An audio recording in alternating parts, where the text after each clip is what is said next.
वसई विरार शहर महानगरपालिकेचे माजी आयुक्त अनिल कुमार पवार यांच्या शासकीय बंगल्यावर ईडीची धाड.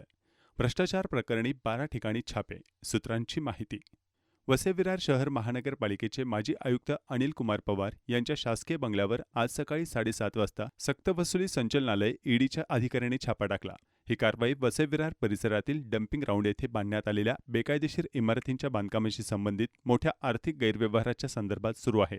मिळालेल्या माहितीनुसार पवार यांची बदली होऊन अवघा एक दिवस उलटत नाही तोच ईडीने धडक कारवाई केली आहे. काल निरोप समारंभ झाल्यानंतर पवार यांनी पालिकेतून सर्व कागदपत्रे घरी आणली आहेत. त्यामुळे आजची वेळ ईडीने साधली असल्याचं समजत आहे. या प्रकरणात ईडीकडून पवार यांच्याशी संबंधित एकूण 12 ठिकाणी छापे टाकले जात असल्याची माहिती सूत्रांनी दिली आहे.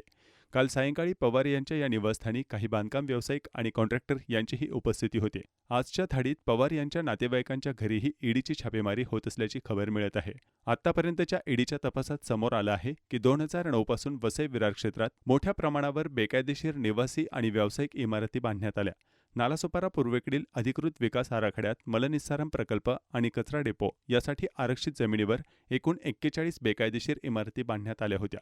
या इमारतींमध्ये खोटे मंजुरीपत्र तयार करून घरे विकण्यात आली. यामुळे सामान्य नागरिकांची मोठी फसवणूक झाली होती आणि त्याची चौकशी ईडी करत होती. मुंबई उच्च न्यायालयाने 8 जुलै 2024 रोजी या सर्व 41 बेकायदेशीर इमारती पाडण्याचे आदेश दिले होते. त्यानंतर रहिवाशांनी सर्वोच्च न्यायालयात याचिका दाखल केली होती, मात्र ती फेटाळण्यात आली. अखेर 20 फेब्रुवारी 2025 रोजी व्हीव्हीएमसीकडून सर्व 41 इमारती पाडण्यात आल्या होत्या. मे महिन्यात ईडीने मुंबई आणि हैदराबाद येथील 13 ठिकाणी धाड टाकली होती. त्यात 9 कोटी 4 लाख रुपयांची रोख रक्कम, 23 कोटी 25 लाख रुपयांचे हिरे जडित दागिने तसेच सोनं आणि अनेक महत्त्वाची कागदपत्रे जप्त केली होती. तपासात समोर आलं आहे की ही बेकायदेशीर बांधकामं व्हीव्हीएमसीच्या अधिकाऱ्यांच्या संगनमताने झाली आहेत. मुख्य आरोपी म्हणून सीताराम गुप्ता, अरुण गुप्ता यांची नावे समोर आली आहेत. तसेच व्हीव्हीएमसीचे तत्कालीन उपनगररचना संचालक वाय.एस. रेड्डी यांच्या घरी टाकलेल्या छाप्यात 8 कोटी 60 लाख रुपयांची रोख रक्कम आणि 23 कोटी 25 लाख रुपयांचे दागिने आणि सोनं जप्त करण्यात आलं. या सर्व प्रकरणात व्हीव्हीएमसीमधील अनेक अधिकारी, बिल्डर, आर्किटेक्ट तसेच बांधकाम माफियांच्या संगनमताने कार्यरत असल्याचे स्पष्ट झाले आहे.